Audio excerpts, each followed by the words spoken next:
Alliance Française de Chicago, and today I will be reading Chapter 6 from Bonjour Tristesse by Françoise Sagan.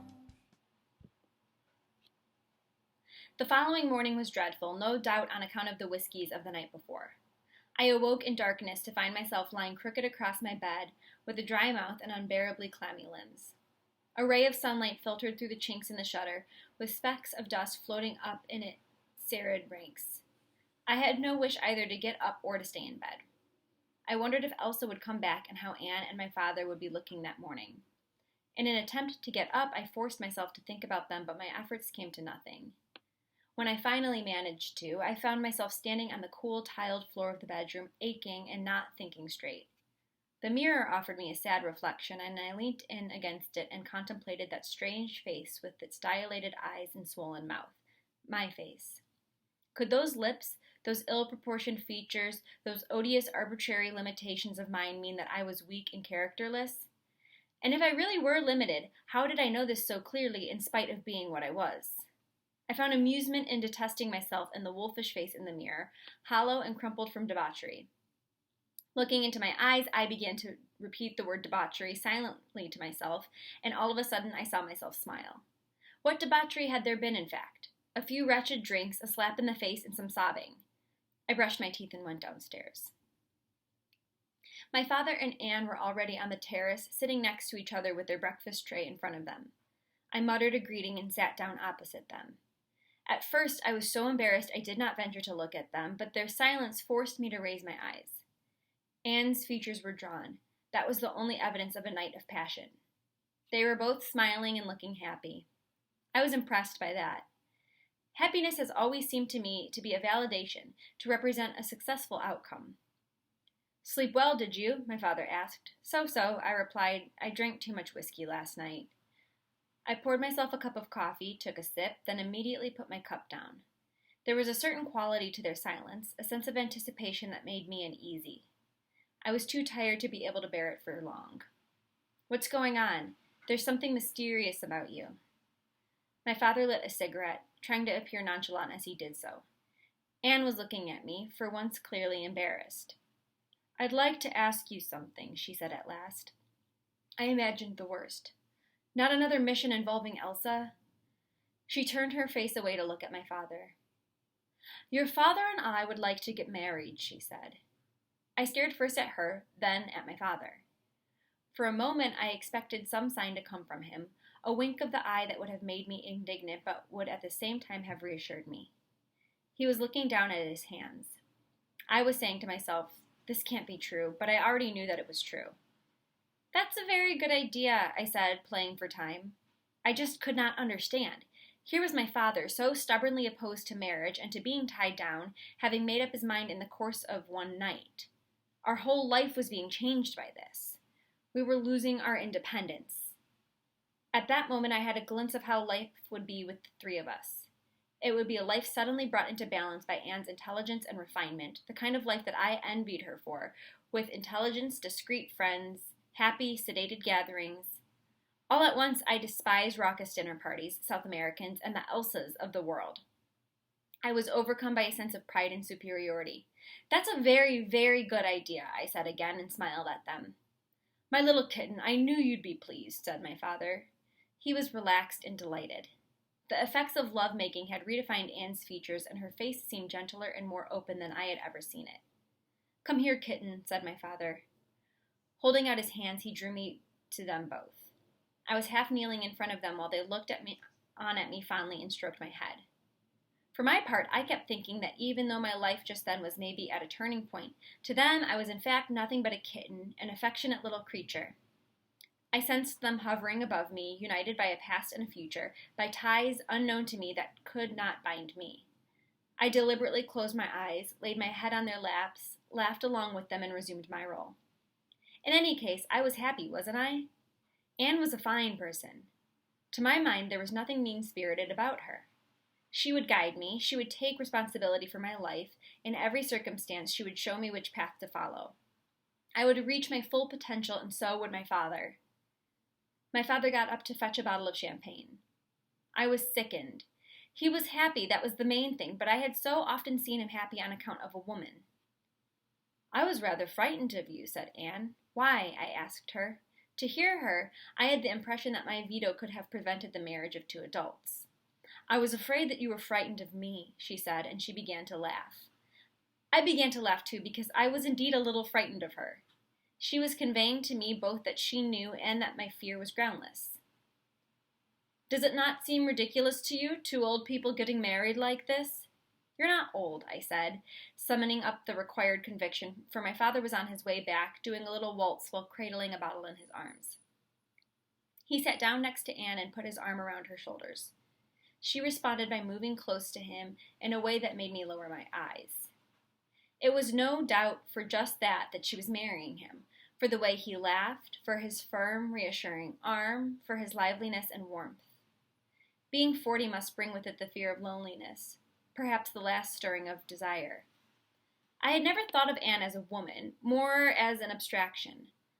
I had seen her being composed of confidence, elegance, and intelligence, though never of sensuality or weakness.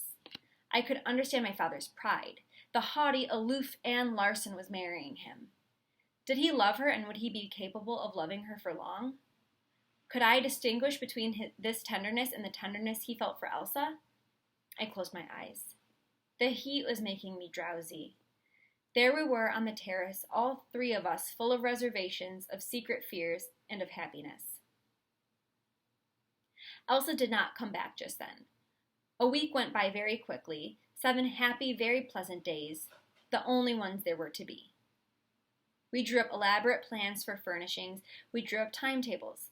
My father and I took pleasure in making these timetables tight and difficult to keep to, with the recklessness of people who have never known what timetables are. In any case, did we ever believe in them? Coming home every day to the same place at 12:30 to have lunch, eating at home in the evening, and staying in afterwards. Did my father really believe that was possible? However, he was cheerfully burying his bohemianism. He was commending the virtues of order and a bourgeois lifestyle, elegant and well organized. But doubtless, for him as well as for me, all this merely amounted to castles in the air. Whenever I wanted to put myself to the test, I liked to ruminate on what I remembered of that week. Anne was relaxed, confident, and very sweet, and my father loved her. I would see them come downstairs in the morning, leaning on each other for support, laughing together, with rings under their eyes, and I swear I would have loved to have that lasted for the rest of their lives. In the evening, we often went along to the coast to take our aperitif on the terrace of some cafe. Everywhere we went, people took us to be a normal, united family. I was used to going out alone with my father and attracting smiles from people or looks of ill will or pity, so I was delighted to revert to a role more suitable for my age. The wedding was due to take place in Paris after the holidays. Poor Cyril had observed with some astonishment the changes taking place in our domestic arrangements, but he was delighted at the prospect of a legitimate outcome. We went out in the boat together. We kissed as the desire took us, and sometimes, while he was presenting his mouth against mine, I saw Anne's face again, that morning face of hers with its softened contours. I saw the kind of leisureliness and happy nonchalance that love gave to her movements, and I envied her. You get tired of just kissing, and no doubt if Cyril had loved me less than he did, I would have become his mistress during that week. At 6:00, on our way back from the islands, Cyril would drag the boat onto the sand. We would make our way to the house through the pine wood. To warm ourselves up, we invented a game of cowboys and Indians and races where he let me have a head start. He would regularly catch up with me before we reached the house, throw himself on me with a shout of victory, roll me over in the pine needles, and pin me down and kiss me. I can still remember the taste of those breathless, inept kisses, and the sound of Cyril's heart beating against mine in rhythm with the breaking of the waves on the sand. 1, 2, 3, 4 heartbeats in the gentle sound of the sand. 1, 2, 3, 1.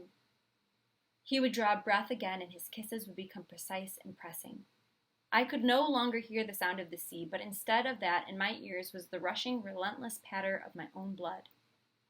The sound of Anne's voice caused us to break apart one evening. Cyril was stretched out alongside me as we lay half naked in the reddish glow and the shadows of the setting sun, and I can understand how that could have misled Anne. She spoke my name out curtly. Cyril leapt to his feet, full of shame, of course. Then I stood up, more slowly, watching Anne. She turned to Cyril and, looking right through him, said quietly, "I am not expecting to see you ever again." He did not reply, but leaned over and kissed my shoulder before retreating. His gesture astonished and touched me. It was like a pledge.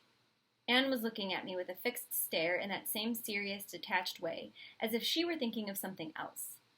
That irritated me. If she was indeed thinking of something else, it was wrong of her to have so much to say for herself. I went up to her, pretending to be embarrassed, but it was purely out of politeness. Mechanically, she removed a pine needle from my neck, and all at once seemed to see me properly. I saw her don her fine mask of scorn, that expression of weariness and disapproval which made her look remarkably beautiful and which I found rather frightening. "You ought to know that indulging in that kind of pastime usually lands a girl in a clinic," she said. She was standing there staring at me as she spoke, and I was extremely vexed. She was one of those women who can speak while standing perfectly still. I, on the other hand, needed to be sitting in an armchair, and it helped to have an object to grasp like a cigarette. It helped if I swung one leg to and fro and watched it as it swung. "Don't let's exaggerate," I said, smiling. "All I did was kiss Cyril. That's not going to land me in a clinic." "I don't want you to see him again," she said, as if she assumed I was lying. "Don't protest. You're 17. I'm to a certain extent responsible for you now, and I'm not going to allow you to ruin your life. In any case, you have work to do, and that will take up your afternoons." Turning her back on me, she set off towards the house, walking as if unconcerned. In my consternation, I was nailed to the spot. She meant what she had said. Any arguments or denials on my part would be met with by that aloofness of hers that was worse than contempt, suggesting that I did not exist or that I was something to be quashed, and not myself, Cecile, whom she had always known, that it was someone else and not me whom she could have contemplated punishing in this way. My only hope lay in my father. He would react as he always did. "Who is this boy, kitten? Let's hope he's handsome and fit. Be on your guard against scoundrels, girlie." He just had to react this way, otherwise my holiday would be over.